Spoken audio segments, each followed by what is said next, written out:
सास की मिस्ट्री एक नई शुरुआत। रोशनी का विवाह अरविंद से हुआ था। रोशनी एक खुशहाल लड़की थी जिसे अपने सपनों का साथी मिल चुका था। अरविंद एक समझदार और अच्छा इंसान था, लेकिन उसकी मां रुक्मिणी देवी को लेकर कुछ अजीब सी बातें थीं। रुक्मिणी देवी एक सख्त, परंपरावादी और कठोर महिला थीं। उनके साथ का जीवन बहुत ही अलग था।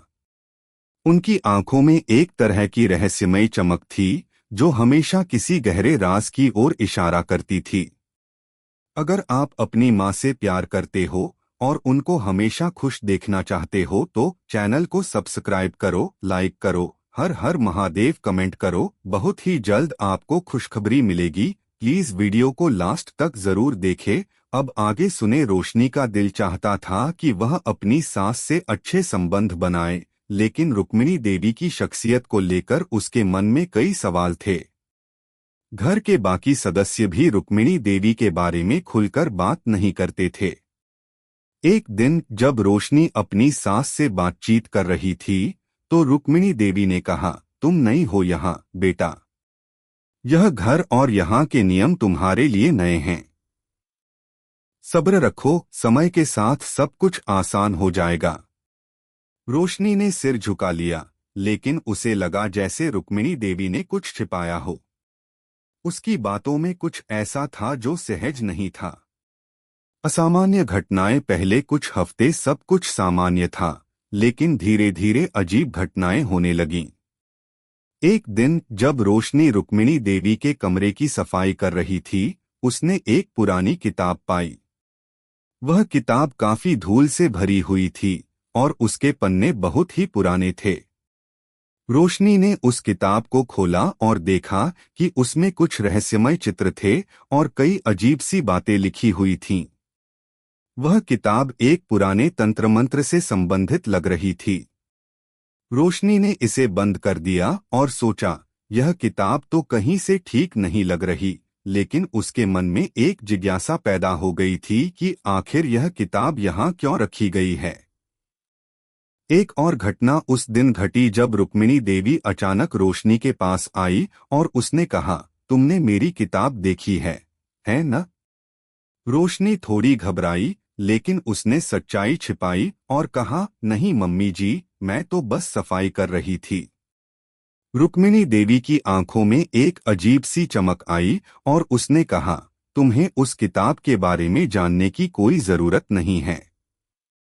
वह सब पुरानी बातें हैं। लेकिन रोशनी के मन में सवालों का तूफान चल रहा था। वह जानने के लिए और उत्सुक हो गई कि आखिर वह किताब क्यों छिपाई गई थी और रुक्मिणी देवी की मिस्ट्री क्या थी।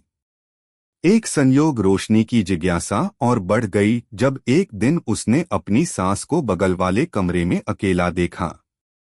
वह चाहती तो बाहर कुछ काम करती, लेकिन एक विचार ने उसे रोक लिया, क्या अगर अब उसे कुछ और मिल जाए। वह धीरे धीरे उस कमरे के पास पहुंची और देखा कि रुक्मिणी देवी एक अजीब से पैटर्न में कुछ बड़बड़ाते हुए कुछ पुरानी किताबों और तंत्र मंत्र से जुड़े सामान को देख रही थी।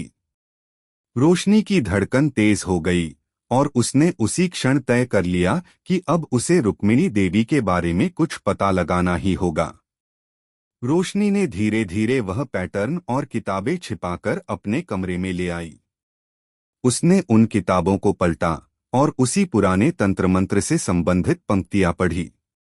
उसमें लिखा था, किसी को अपनी शक्ति का एहसास कराना जब तक वह सही दिशा में न चले। क्या यह शक्तियां रुक्मिणी देवी से जुड़ी थीं?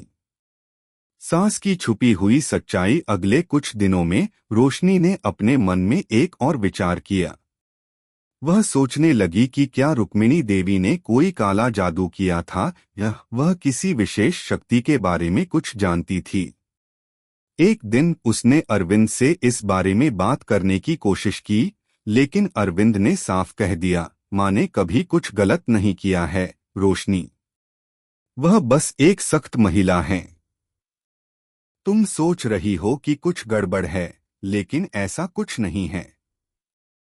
रोशनी ने यह समझा कि अरविंद अपनी मां के बारे में ज्यादा नहीं जानता था। तब उसने फैसला किया कि वह खुद अपनी सास से यह रहस्य जानने की कोशिश करेगी। एक दिन जब रुक्मिणी देवी रसोई में काम कर रही थी, रोशनी ने साहसिकता दिखाते हुए पूछा, मम्मी जी, क्या आप मुझे अपनी किताबों के बारे में कुछ और बता सकती हैं? रुक्मिणी देवी कुछ देर चुप रहीं, फिर हल्की मुस्कान के साथ बोली, तुम नादान हो बेटा। जो तुम्हें लगता है वह सब सच नहीं होता। तुम्हारी जिज्ञासा एक दिन तुम्हारे लिए खतरनाक हो सकती है। लेकिन रोशनी की इच्छा और बढ़ गई। वह यह जानने के लिए हर संभव प्रयास करने को तैयार थी। एक रात जब सब सो चुके थे, उसने रुक्मिणी देवी के कमरे की तलाशी ली और फिर उसने देखा कि एक पुराना बक्सा रखा था। उसने बक्सा खोला और देखा, वहां रुक्मिणी देवी के पुराने जादू टोने के सामान थे, कुछ जड़ी बूटियां, तंत्र मंत्र की चादर और एक चित्र जिसमें रुक्मिणी देवी की एक अलग सी छवि थी। राज खुलता है। अगले दिन रोशनी ने सब कुछ अरविंद से कह दिया। उसने बताया कि उसकी सास ने अपने जीवन में कभी किसी रहस्यमय शक्ति का इस्तेमाल किया था और अब वह किसी खतरनाक तंत्र मंत्र में उलझी हुई थी। अरविंद शॉक्ड था। उसने अपनी मां से पूछताछ की और रुक्मिणी देवी ने सब कुछ स्वीकार किया। हाँ, वह एक समय में तंत्र मंत्र में विश्वास करती थीं और उन्होंने कुछ खतरनाक जादू की शक्तियों का उपयोग किया था, लेकिन समय के साथ वह सब छोड़ दिया था। अब वह अपने अतीत को भूलकर एक साधारण जीवन जीना चाहती थीं। रुक्मिणी देवी ने कहा, मुझे एहसास हुआ कि जिन शक्तियों पर मैं विश्वास करती थी, वे मुझे और मेरे परिवार को नुकसान पहुंचा रही थीं। मुझे अपने अतीत को दफन करना पड़ा और वह मेरी गलती थी। रोशनी ने गहरी सांस ली और समझा कि हर व्यक्ति का अपना अतीत होता है और रुक्मिणी देवी का अतीत अब उनके वर्तमान में कोई भूमिका नहीं निभा रहा था। अंत रुक्मिणी देवी ने रोशनी से माफी मांगी और दोनों के रिश्ते में एक नई शुरुआत हुई। रोशनी ने यह समझा कि उसकी सास की मिस्ट्री का कारण केवल एक अतीत था और अब वह एक नई दिशा में आगे बढ़ने के लिए तैयार थी।